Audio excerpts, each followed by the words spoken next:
농사 중에 제일 어려운 게 자식 농사라는 말 들어보셨죠, 다들?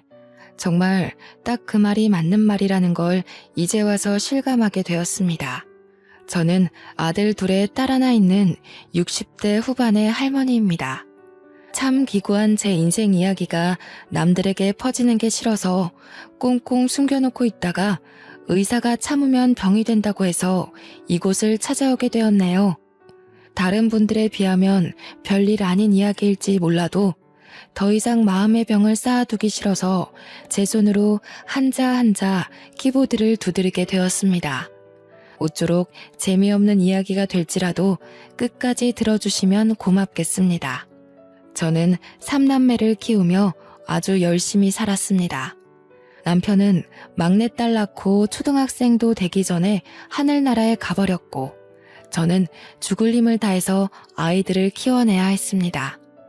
하루 종일 나가서 이런 일 저런 일 안 해본 일 없었고 일을 하느라 정작 아이들에게 신경을 쓰지 못했다는 걸 시간이 흐르고 나서야 알게 되었습니다. 저는 3남매가 누구보다 돈독하고 서로를 아끼며 살고 있다고 착각을 했습니다. 아니, 어쩌면 제 바람이 저를 스스로 그렇게 가두면서 살았을지도 모르겠습니다. 엄마의 빈자리는 큰아들이, 아빠의 빈자리는 작은아들이 채워서 아이들끼리 서로를 의지하며 살기를 바랬던 걸지도 모르겠네요. 하지만 바람은 정말 저의 한날 흩어지는 소원이었을 뿐이라는 걸 나중에야 알게 됐습니다. 우리 첫째 아들이 완벽한 폭군이었다는 걸 알게 된 날, 저는 정말 기절하는 줄 알았습니다.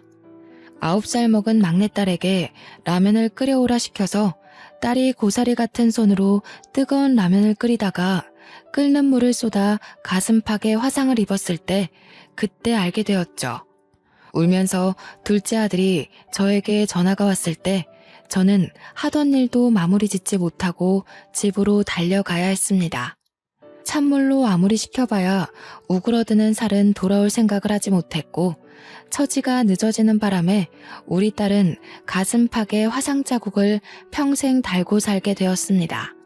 저는 바보같이 그때서야 알게 되었죠.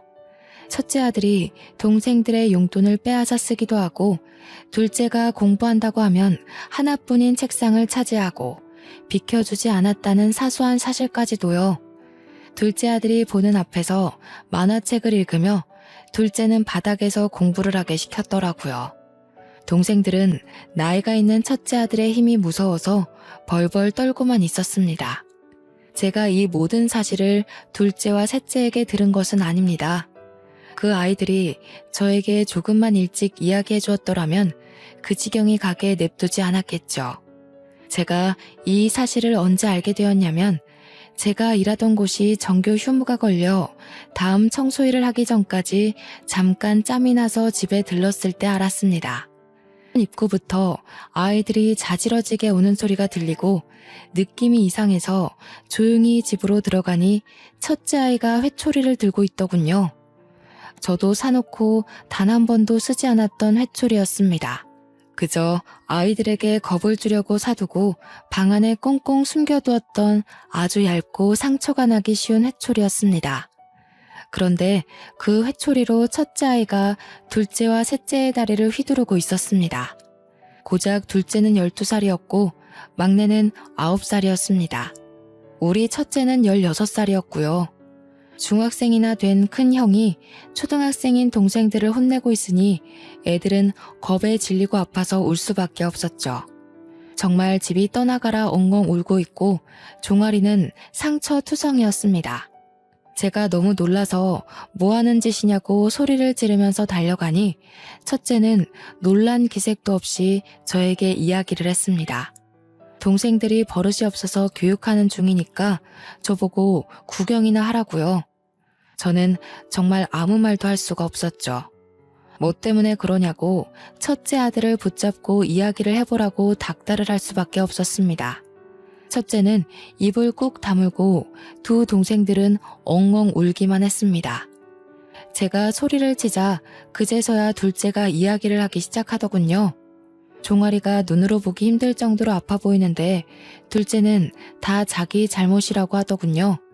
제가 매달마다 아이들에게 조금씩 용돈을 주고 있었는데 형에게 그 용돈을 주지 않아서 생긴 일이라 했습니다. 저는 정말 어이가 없어서 그게 전부냐고 물었고 두 아이는 맞다고 고개를 끄덕였습니다. 아니, 각자 쓰라고 용돈을 준 것인데 그걸 형에게 다 주고 있었다는 것도 충격적이었고 당연하게 받은 첫째에게도 실망이 컸죠. 두 동생들은 학교 끝나고 군것질이 하고 싶어서 형에게 용돈을 바치지 않았다고 했습니다. 그 말이 끝나기 무섭게 첫째 아이는 아이씨 하면서 방에 들어가더라고요. 저는 화가 나서 당장 나오라고 버릇없이 어딜 들어가냐고 누가 누굴 혼내는 거냐고 소리쳤습니다. 그런데도 불구하고 첫째 아이는 꿈쩍도 안 하더니 슬그머니 방문 열고 나와서 자기 나간다고 휙 집을 나서더군요. 고작 중학교 3학년이 저런 식으로 행동을 하니 제 속이 터져나갈 것 같았습니다. 한 가지 다행인 것은 제가 나선 덕분인지 둘째 아들과 막내딸을 더 이상 괴롭히지 않는 것 같았습니다. 두 아이들에게 간간히 웃음이 걸리는 걸 보고 저는 한시름 놓았죠. 하지만 제 일은 더할 나위 없이 바빴습니다. 아이들의 교육도 그렇고 먹는 것 입는 것을 생각하다 보니 돈을 바짝 벌어야 했습니다. 점차 집에 대해 또 느슨하게 관심이 갈 때쯤 사건이 터지고 말았습니다. 고등학교에 진학한 아들의 학교 담임 선생님에게서 학교로 와달라는 연락을 받게 된 것이었습니다. 저는 무슨 문제가 있느냐고 물었고 담임 선생님은 아이가 동급생의 물건을 빼앗고 주먹을 휘둘렀다고 하더군요. 저는 놀라서 하루 일을 빼고 학교로 달려갈 수밖에 없었습니다. 학교 교무실에 도착하니 반성도 없이 껄렁하게 앉아있는 아들이 보이더군요. 저는 정말 쥐구멍에 숨고 싶었고 당한 아이들에게 너무나도 미안했습니다.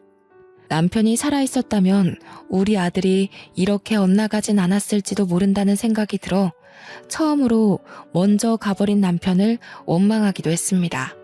정말 번듯하게 잘 키우고 싶었는데 왜 우리 아들은 내 속도 모르고 이다지도 나를 힘들게 할까 하는 원망도 터졌고요.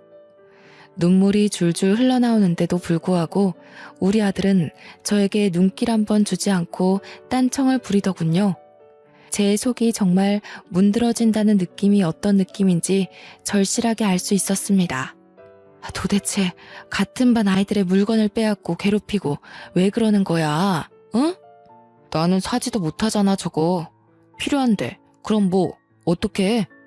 필요는 하고 돈은 없고 그럼 내가 저걸 가질 수 있는 방법은 좁해서 뺏는 수밖에 없는데 저는 아들의 말에 정말 기겁을 할 수밖에 없었죠. 생각을 해보셔요.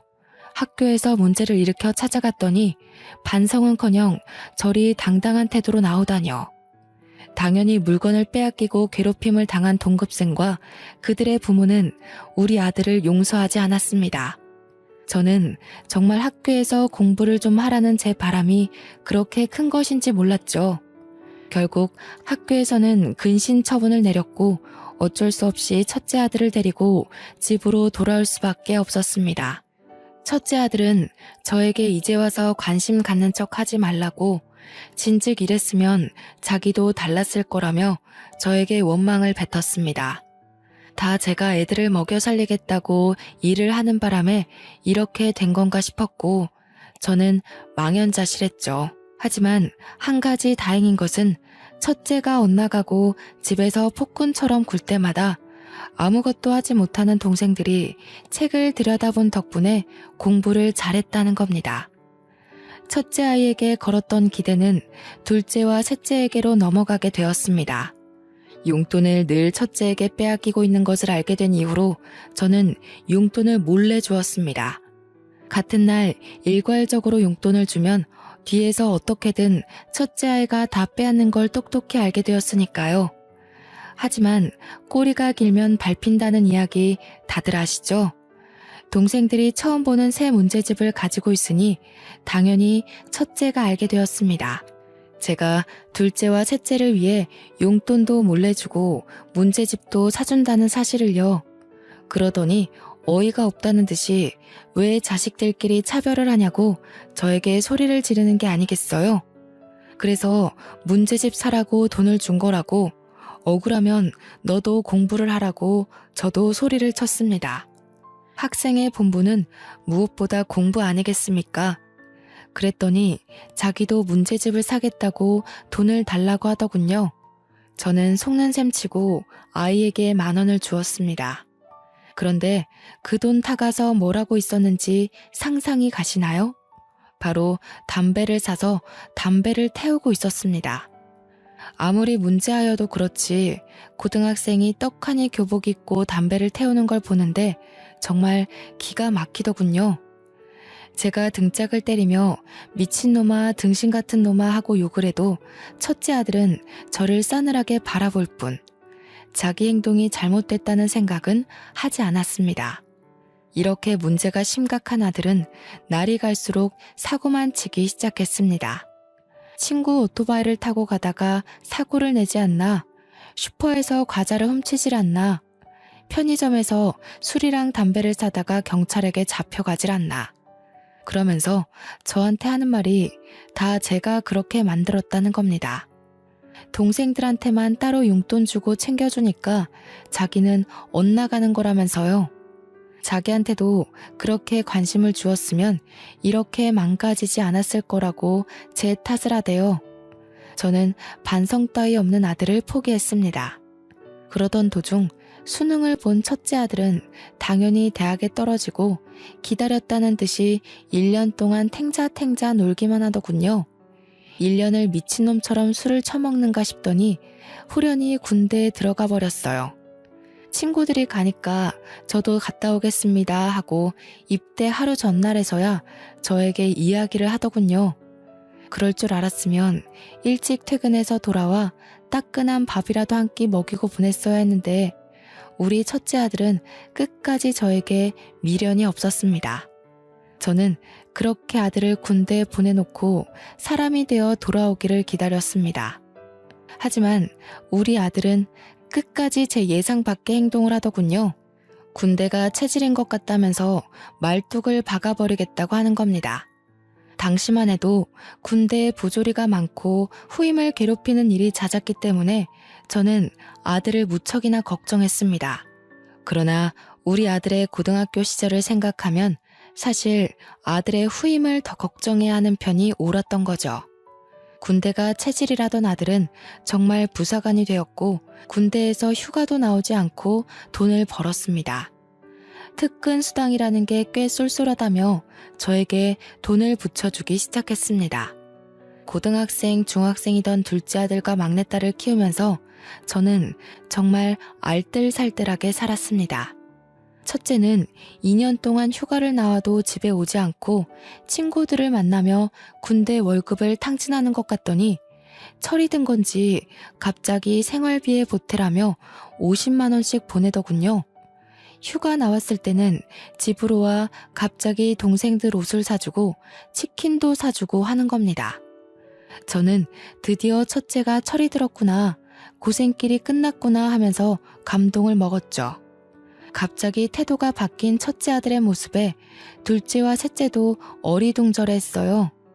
둘째가 대학에 들어갔을 때는 대학 등록금까지 떡하니 내놓는 게 아니겠어요. 드디어 큰오빠가 정신을 차린 거라며 막내딸은 제 손을 잡고 울기까지 했습니다. 온 가족이 덩실덩실한 것은 덤이고요. 그렇게 평생을 군대에서 보낼 것처럼 굴던 첫째 아들은 30이 가까운 시점에 돌연 전역을 하고 집으로 돌아왔습니다. 전역과 동시에 군대에서 알게 된 사람을 통해 취직까지 하게 되었다고 하더군요. 저는 정말 군대가 사람을 만들어 주었구나 하면서 기뻐했습니다. 그때 막내는 대학생이었고 둘째는 군대에 다녀와 복학을 한 시점이었습니다. 여전히 등록금을 대랴 생활비를 마련하랴 엄청나게 바쁜 생활을 해야 했습니다. 무릎을 꿇고 걸레질을 해야 하는 청소 특성상 무릎이 시큰거려 너무나도 힘들었지만 첫째가 번듯한 직장인이니 행복했죠.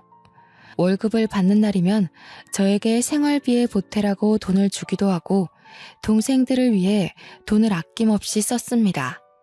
그렇게 막내까지 졸업을 마치고 3남매가 모두 직장인이 되었을 때 저는 드디어 생활이 좀 피어나나 했습니다. 이유는 아이들 셋 전부 다 저에게 생활비를 주었기 때문이었습니다. 막내딸은 저에게 청소하느라 고생했다며 이제는 좀 쉬어도 되지 않겠냐고 하더군요. 시큰거리는 무릎도 고쳤으면 좋겠다고 했지만 만만치 않은 병원비까지 아이들에게 짊어지게 하고 싶지 않았어요. 저는 일을 좀 줄이긴 했지만 그래도 여전히 바쁘게 일을 했고 저축도 하고 그렇게 시간을 보냈습니다. 아이들이 다 크니 은근히 들어갈 돈도 없고 통장에 하나둘 쌓여가는 잔고를 보면서 행복해지더라고요. 남의 집 청소도 하고 건물 청소도 하고 청소일이 힘들긴 하지만 시급은 좋아서 놓칠 수 없었습니다. 제 무릎이야 나중에 휠체어 타고 다니면 되지 하는 아주 말도 안 되는 생각을 하면서 버텨냈죠. 첫째 아들이 34살이 되었을 때 드디어 저에게 결혼하고 싶은 사람이 있다면서 여자를 소개시켜 주겠다고 했습니다. 첫 만남이 아직도 생생하니 잊혀지지가 않습니다. 며느리 될 사람이라고 데려온 여자는 인상이 별로 좋지 않아서 솔직히 마음에 안 들었습니다. 째진 눈꼬리에 득실득실하게 붙은 욕심살이 있어서 우리 아들이랑 결혼하겠다고 하니 걱정이 앞섰습니다. 그런데 그게 다 제 편견이었는지 성격이 아주 붙임살 있는 게 시원시원하니 좋더라고요. 물론 가끔 말이 좀 세게 나오는 경향이 있어서 제가 처음에는 눈치를 봐야 했지만요. 저한테 시집살이는 시키지 않으셨으면 좋겠어요. 제가 제 사람 하나는 끝내주게 챙기는 타입이거든요. 하지만 제 사람이 아니다 싶을 때는 칼같이 내치는 사람입니다. 나도 연락을 자주 하거나 시집살이 시킬 맘 없네. 요즘 시대가 그런 시대도 아니고 그저 둘이 잘 먹고 잘 살았으면 하는 마음뿐이지.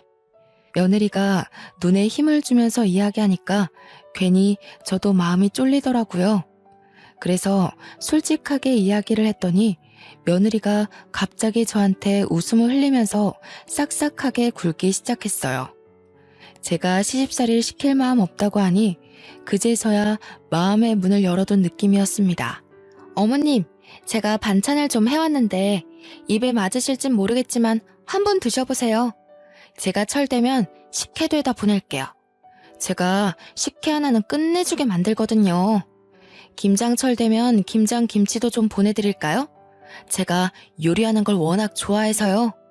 며느리가 만들어 보내준 식혜는 정말 팔아도 될 만큼 달달하고 부드럽고 좋았습니다. 김치도 어찌나 맛이 좋던지 우리 며느리가 반찬 가게 하면 정말 장사가 대박나겠다고 생각할 정도였어요. 맏며느리로 저렇게 손재주가 좋은 아이가 들어오다니 제 복이 아닐까 싶기도 했습니다. 반평생을 속을 썩이던 첫째 아들에게 어찌 저리 좋은 인연이 나타났을까 싶기도 했고요. 그런데 우리 막내딸의 생각은 조금 달랐던 것 같습니다. 어느 날 저에게 다가오더니 슬며시 식혜 맛을 보고는 저에게 이야기를 하더군요. 엄마, 내가 CC식품 다니잖아. 그런데 아무리 생각해도 이 식혜가 우리 회사 제품 같아. 그리고 김치도 마트에서 파는 그 김치 같고. 막내딸의 이야기는 사온 상품을 대충 통에 옮겨 담고는 생색을 내는 것 같다는 이야기였어요. 막내가 식품회사를 다니기 때문에 흘려드릴 수 없는 이야기였습니다. 며느리가 항상 자기가 직접 만든 거라고 생색을 내며 저에게 손을 내밀었기 때문에 저는 용돈을 주는 것으로 보답을 했거든요. 그런데 이게 모두 사온 상품이었다고 생각하니 은근히 배신감이 느껴지더라고요. 저는 애써 태어난 척 딸에게 설마 그런 걸로 거짓말을 치겠냐고 너무 새언니를 미워하지 말라고 했습니다. 아무래도 막내딸은 큰아들에게 당한 것이 많으니 색안경을 끼고 볼 수 있겠다는 생각을 했기 때문이었어요. 그런데 몇 개월 지나서 첫째 아들이 저에게 오더니 더 이상 생활비를 보탤 수 없겠다고 하더군요. 그래서 왜 그러냐, 무슨 일 있냐고 물어보았습니다. 그러자 며느리가 임신을 했다는 경사로운 소식을 전하는 게 아니겠어요? 아이를 가져서 병원비도 그렇고 앞으로 태어날 아이를 위해 돈을 저축도 해야 하고 살 것도 많다고 하더군요. 저는 당연히 생활비를 더 이상 주지 않아도 된다고 했습니다. 어차피 저도 소소하게 벌고 있었고 둘째 아들과 막내딸이 계속해서 저에게 생활비를 보태고 있었으니까요. 첫째 아들이 저에게 생활비를 주지 않는다고 해서 제가 당장 굶어야 하는 것도 아니었고요. 저는 일을 조금 늘릴까 고민까지 했습니다. 손주가 태어나면 저도 아무것도 해주지 않을 수 없으니까 말이죠. 저는 손주를 볼 생각에 신이 나서 정말 매일 밤 어떤 아이가 태어날까 상상하며 잠들었습니다. 꿈에라도 한번 나타나주면 좋겠다. 우리 남편이 살아있으면 정말 좋겠다. 그런 생각을 하며 단잠을 잤습니다. 그런데 며느리가 임신을 하고 나서부터 오묘하게 태도가 바뀌는 게 아니겠습니까? 처음에는 싹싹하게 굴던 며느리가 시간이 지날수록 점점 저를 냉대하는 게 느껴졌습니다. 당연히 김치고 식혜고 보내는 일이 없어졌지만 저는 뭐 상관없었습니다. 심해서 음식 냄새조차 못 맡는 사람들이 있으니 우리 며느리가 몸이 힘든가 보다 하고 넘어갔죠. 사실 식혜고 김치고 애초부터 보내지 않아도 괜찮았던 것이니 우리 며느리에게 부담을 주고 싶지 않은 마음이 더 컸다고나 할까요? 그래도 몸이 안 좋은 거면 제가 뭐 좀 도와줄 게 없겠나 싶어서 아들에게 연락을 했죠. 아들, 요즘 며느리 몸이 많이 안 좋으니? 입덧이 많이 심한가 보구나. 매번 담던 김치도 식혜도 준비 못할 정도면 밥도 거의 못 먹는 거 아니니? 웬 김치랑 식혜요? 우리도 김치 사 먹고 있는데. 식혜 같은 건 원래 페트병으로 나오잖아요. 그거 사 먹으면 되는 거 아닌가요? 우리 막내딸의 예상대로 전부 대기업의 맛이었던 것이었죠. 솔직히 괘씸하지 않았다면 거짓말이겠지만 임신한 며느리한테 따지고 들 만큼 저도 치졸한 사람은 아니었기에 모른 척 넘어갔습니다. 그저 사왔다고 처음부터 이야기해도 고맙게 받았을 건데 직접 만들었다고 저를 속여가면서 용돈을 받아간 게 괘씸했던 거였죠. 하지만 시어머니에게 예쁨을 받고 싶어서 그런 발칙한 행동을 한 것일 수도 있으니 그냥 넘어갔습니다. 우리 막내딸만 그럴 줄 알았다면서 애초에 인상도 별로였다고 싶더라고요. 임신한 며느리가 혹여라도 눈치챌까 그런 말은 하지도 말라고 했습니다. 그런데 막내딸뿐만 아니라 둘째 아들도 맏며느리가 별로였다고 슬쩍 끼어드는 겁니다. 사람이 너무 별로라고 상대하고 싶지도 마주하고 싶지도 않다는 식으로 이야기를 하길래 저는 무슨 일이 있었나 싶었습니다. 그래서 슬쩍 왜 그러냐 하고 물어보니 둘째 아들이 저에게 무언가를 하나 꺼내서 보여주더군요. 볼펜인 줄 알았는데 볼펜처럼 생긴 녹음기였습니다. 이걸 왜 지니고 다니냐고 물어보니 예전에 형한테 많이 혼나고 당해서 버릇처럼 소형 녹음기를 몸에 지니고 다닌다고 했습니다. 있었던 일을 전부 다 녹음을 해야지만 자기 전에 마음이 편하다면서 저에게 버릇이라고 했습니다.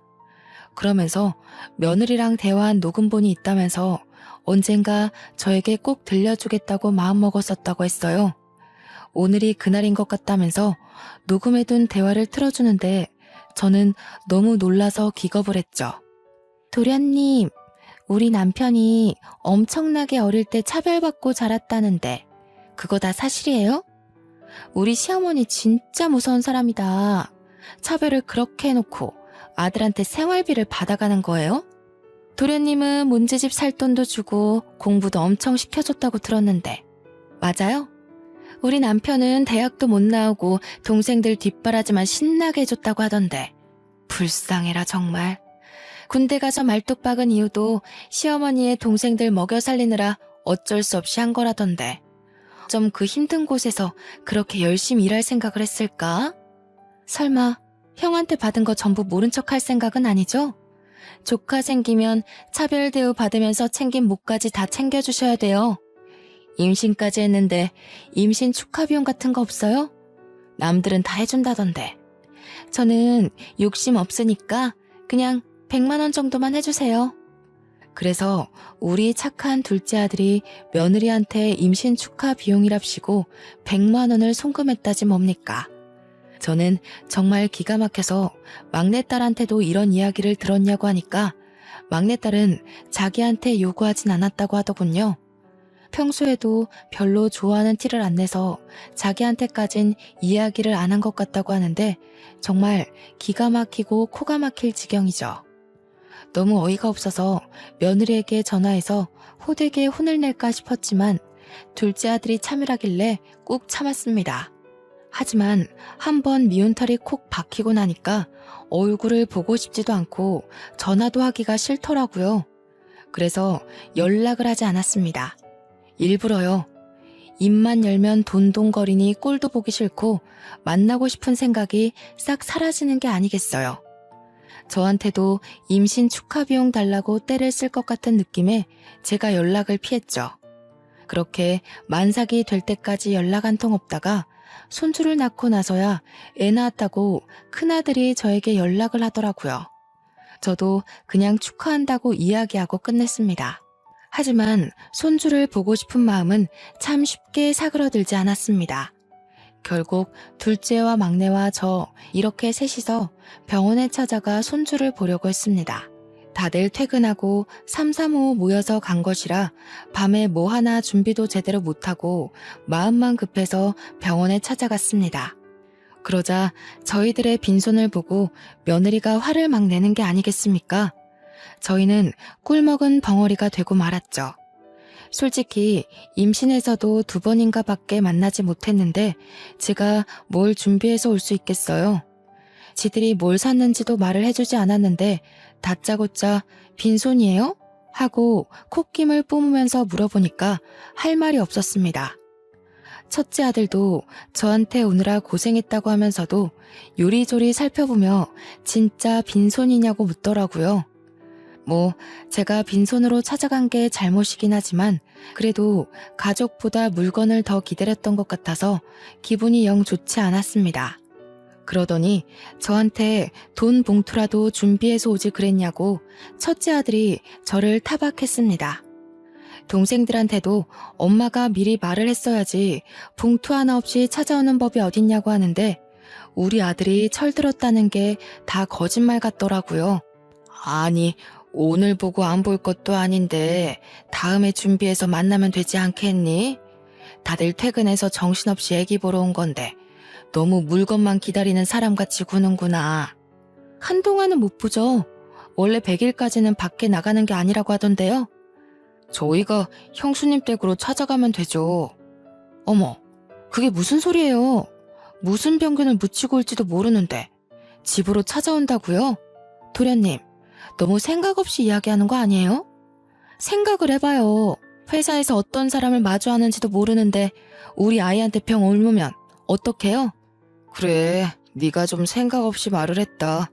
너가 어디서 뭘 하고 다니는지도 모르는데 어떻게 집에 온다고 하니? 그러면서 신생아가 있는 집인데 오겠다는 이야기를 그렇게 쉽게 할 수 있냐면서 둘째 아들을 병균 취급을 하더라고요. 며느리랑 첫째 아들 죽이 어찌나 잘 맞는지 무슨 만당꾼을 보는 듯한 기분이었습니다. 저희에게 빈손으로 왔다고 타박하는 말을 돌려서 하는 듯해서 저의 기분은 점점 가라앉았습니다. 군대에서 정신 차려서 돌아온 줄 알았더니 아들놈의 인성은 절대로 바뀌지 않는 건가 하고 생각하게 되었죠. 이래서 옛말에 여자를 잘 만나야 한다고 한다던데 꼭 예전에 지 같은 거 만나서 다시 돌아가나 싶었습니다. 속이 막 오르락 내리락 뒤집어지는데 화가 나서 견딜 수가 없겠더라고요. 그래서 정색을 하고 며느리에게 이야기를 했죠. 안 간다고요. 오늘 저 멀리서 본 걸로 만족하겠다. 내 손주이긴 해도 며느리도 몇 번 못 보고 맞이해서 그런지 정이 안 간다고 했어요. 정이 안 가는데 선물이고 돈이고 무슨 소용이 있겠냐고 체념하듯이 이야기했더니 아들이 입을 꾹 다물더군요. 저는 거기서 멈추지 않고 하고 싶은 말을 다 해야겠다고 생각했습니다.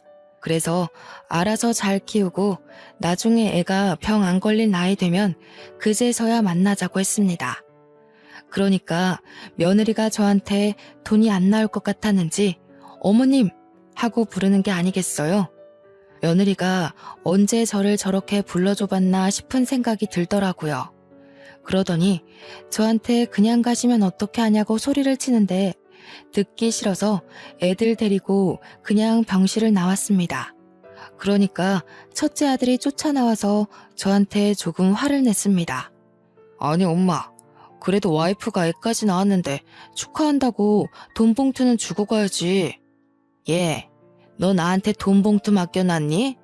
왜 자꾸 돈돈거리고 그러는 거야? 그동안 생활비까지 드렸는데 1억이에요? 그럼 나도 여태 너 키웠는데 1억이야? 얘, 너도 꼭 너 같은 자식 낳아 키우면서 고생 좀 해봐라. 더도 말고 덜도 말고 딱 너 같은 자식. 제가 씩씩거리면서 이야기하자 아들놈도 입을 꾹 닫았습니다. 그리고 진짜로 첫째 아들네랑은 왕래를 끊고 살았습니다. 얼마나 오래 끊었냐 하면요. 둘째 아들과 막내딸이 결혼을 해서 각자 가정을 꾸릴 때까지도 연락을 하고 지내지 않았습니다. 애들도 줄줄이 손주들 낳고 사는데 그동안 첫째네랑은 특별한 일 없을 때는 만나지도 않았네요. 뭐 동생들 결혼할 때나 손주들 태어났을 때 빼고 명절에도 만나지 않았으니 얼마나 거리감이 느껴지는지 이해가 가시나요? 첫째 아들네는 벌써 애가 셋이지만 저는 그 셋의 얼굴도 구별 못할 만큼 만나지 않았습니다. 슬며시 왕래를 시작한 건 막내까지 애를 낳았을 때였어요. 명절이랍시고 찾아와서는 두런두런 지들 사는 이야기를 하는데 그것조차 곱게 보이질 않더군요. 전부 다 엄마 돈 내놔 하는 말로 들렸기 때문입니다. 그런데 보면 볼수록 첫째 아들네 첫째 손주를 어떻게 키운 건지 애가 너무 오냐오냐 자라서 완전 자기 멋대로 구는 겁니다. 초등학생인데 막 지나가는 개한테 돌을 던져서 개 주인이랑 소송전에 걸리지를 않나 주차장에 멀쩡히 세워진 차를 막대기로 긁고 다녀서 그 도장값까지 전부 물어줬다고 하대요. 사고란 사고는 다치고 다니는 게 아니겠어요? 그러더니 동생들을 엄청 괴롭힌다고 미치겠다고 하는 겁니다. 첫째 아들네 둘째 셋째가 아예 기도 못 풀고 다닌다면서 동생들 불쌍해 죽겠다고 이야기를 하더군요. 저는 속으로 좀 꼬숩다고 생각했습니다. 어릴 적 첫째 아들이 둘째랑 셋째를 괴롭혔던 것처럼 지 아들이 똑같은 짓을 하고 있으니까요. 그러더니 며느리가 슬며시 제 눈치를 보면서 첫째 애를 좀 봐달라고 하는 게 아니겠어요? 자식들 다 시집장가 보내고 용돈 받으면서 간간히 시급이 센 청소일만 하고 노후를 즐기려는 마당에 손주를 봐달라고 하다니요. 그리고 첫째 아들네 아이라서 더 정이 안 갔기 때문에 봐주고 싶은 마음이 전혀 없었습니다. 그래서 저는 며느리에게 미쳤냐고 죽어도 아이 안 봐준다고 딱 잘라서 거절을 했어요. 그래도 며느리는 포기하지 않고 저한테 주말에만 데려갈 테니 평일에 아예 저보고 데리고 살아달라고 하는 겁니다. 당당하게 당연하게 이야기를 하는데 제가 어이가 없어서 됐다고 싫다고 했어요.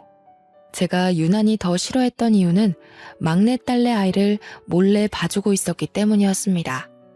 아직 아기가 2살밖에 안 되었고 어린이집 대기가 밀려 있어서 오갈 데가 없어서 제가 봐주고 있었습니다. 맞벌이 부부들의 숙명이라고 하더라고요. 어쩔 수 없이 제가 봐주고 있던 찰나에 그 이야기를 들은 건지 아니면 정말 다짜고짜 그런 건지 첫째 아들네가 저한테 애를 던지듯 맡기고 도망을 가버렸습니다. 그냥 우리 집 문 앞에 첫째 손주를 두고 사라져버렸어요. 그래도 첫째 손주가 9살이나 먹었으니 2살짜리 아기를 괴롭히겠나 싶어서 어쩔 수 없이 집으로 데리고 들어왔죠. 아무리 그래도 핏줄인데 문 앞에 내리 세워두고 굶길 수도 없는 입장 아니겠습니까? 애가 무슨 죄가 있다고. 그런데 9살이나 먹은 아이가 2살짜리 아기를 괴롭힐 줄 누가 알았겠어요? 없을 거라 생각해서 간식거리를 만들고 있는데 첫째 손주가 막내딸 아이의 머리를 탕 소리가 나게 때리는 거 아니겠어요? 막내딸내 아기는 울고 불고 자세히 살펴보니 이마에 멍까지 들었더군요. 저는 첫째 손주에게 이게 무슨 짓이냐고 소리를 지르니 고작 아기가 자기를 빤히 쳐다보는 게 기분 나빠서 그랬다고 했습니다.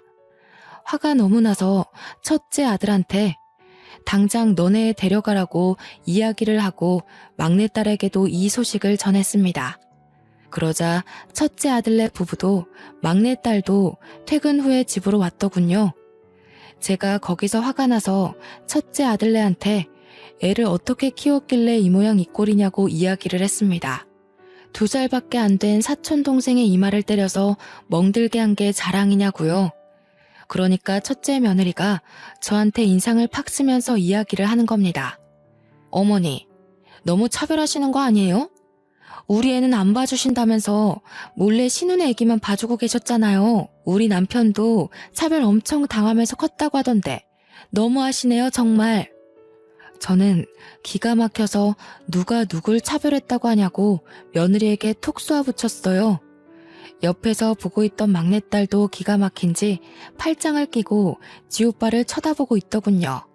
첫째 아들은 정말 지가 차별이라도 받고 자란 것처럼 굴고 있었고요. 아니, 그렇잖아요. 우리 애 키울 때는 도움도 안 주셨으면서 신혼에는 왜 다 해주시는데요? 저는 시집 와서 어머니 드실 반찬 해드려, 김치 해드려, 식혜까지 해드려. 한 게 얼마나 많은데 그러세요. 저 그거 왜 안 하는 줄 알아요? 어머니가 하도 차별해서 그런 거 이제 안 하기로 한 거예요. 예, 그게 네가 한 거니? 대기업이 한 거 아니니? 제가 전곡을 찌르자 며느리가 갑자기 입을 합 다물더군요. 누가 누굴 속이려고 그러냐고 됐다고 일 없다고 대꾸했어요.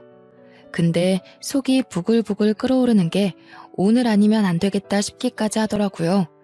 그래서 빤히 바라보다가 속갯말을 다 털어놓았습니다. 내가 누굴 차별하면서 키웠다는 거야 도대체? 꼭 지 같은 거 낳으랬더니 저 같은 거 낳아서 고생하는 거지. 첫째 놈이 맨날 동생들 괴롭히고 돈 빼앗고 그래서 내가 뺏기지 말라고 뒤에서 용돈 준 게 차별이니? 공부도 안 하는 거 맨날 책상 뺏고 만화책 보고 있길래 동생들 독서실 보낸 게 차별이야? 둘 다 할 말이 없는지 눈알만 굴리고 있길래 첫째 아들에게 울분을 토했습니다. 어쩜 동생들한테 잘못한 건 하나도 기억 못하고 차별당했다고 말할 수 있냐고요. 그러니까 뭐라 하는 줄 아세요? 다시 생각해도 너무 기가 막히네요. 그래서 제가 생활비 드렸잖아요. 너만 줬니? 애들도 다 줬다. 너는 첫째 아이 낳고 뚝 끊었지만 둘째랑 막내는 애들 둘씩이나 낳고도 나한테 준다. 어머님, 아무리 그래도 생활비 운운하시면서 애를 안 봐주시는 건 차별이죠. 제가 힘들어서 못 봐주겠다고 한 거지 안 봐주겠다고 한 건 아니라고 못을 박았습니다. 이 정도로 말했으면 포기하고 집에 갈 법도 한데 며느리도 나를 잡았는지 저한테 박박 우기면서 이야기를 하더군요. 돈 드리면 돼요. 평일 내내 봐주시면 주말에 데려갈게요. 50만 원도 드리고요. 막내딸은 어이가 없는지 허허거리면서 웃고 맏며느리는 뭐가 당당한지 고개를 빳빳하게 들고 있더군요. 그래서 제가 딱 잘라 말했습니다. 그래? 그럼 50만 원에 다른 사람 구해봐라. 구해지나. 그리고는 축객령을 내렸어요. 쫓겨나듯 나간 첫째 아들네는 저한테 너무하다고 막 난리를 치더라고요. 하지만 첫째 아들네도 만만치 않은 놈들이었습니다. 며칠 뒤에 갑자기 또 우리 집에 애를 던져놓고 갔지 뭡니까? 열이 받아서 며느리에게 전화하니 안 받고 제가 다음부터는 절대로 안 받아준다고 이야기를 했는데도 무시하더군요. 매일같이 우리 집 앞에 던져져 있는 첫째 손주를 보고 어쩔 수 없이 집으로 들이기를 반복했습니다. 그러다가 사고가 터지고 말았습니다. 첫째 손주가 우리 집이 2층 주택인데 거기서 위험하게 놀다가 아래로 떨어지고 말았습니다. 119를 불러서 가는데 다행히 머리는 다치지 않고 다리가 똑 부러져서 수술을 해야 한다고 하더군요. 혹시 모를 사태를 대비해서 수혈을 생각하고 혈액형을 알아야 한다고 하길래 아들이랑 며느리가 둘 다 A형이라고 A형일 거라고 했습니다. 그런데 긴가민가해서 검사를 해봐달라고 했어요. 근데 병원에서 A형이 아니라 AB형이라고 부모가 둘 다 A형이 맞냐고 물어보는 거예요. 절대로 AB형이 나올 수 없다면서 부모가 혈액형을 잘못 알고 있는 것 같다고요. 저는 순간 머리를 망치로 얻어맞은 듯한 기분이 들었습니다. 행동이 첫째 아들이랑 똑같아서 의심을 한 적이 없는데 생긴 게 아무리 봐도 아들을 안 닮은 거죠. 며느리가 성형이라도 한 줄 알고 조용히 모른 척 했는데 우리 아들의 아이가 아닐 수도 있는 거 아니겠습니까? 저는 아들에게 바로 이야기를 했고 제 의심을 지울 수 없어 유전자 검사를 맡겼습니다. 맏며느리가 전업주부임에도 애를 우리 집에 던지고 싸돌아다니는 것도 수상하고 그런데 정말 친자검사 결과에서 아들과 일치하지 않는다고 나온 겁니다. 첫째 아들이 열이 받아서 둘째와 셋째 아기까지 모조리 다 검사를 했는데 친자 불일치가 떴어요.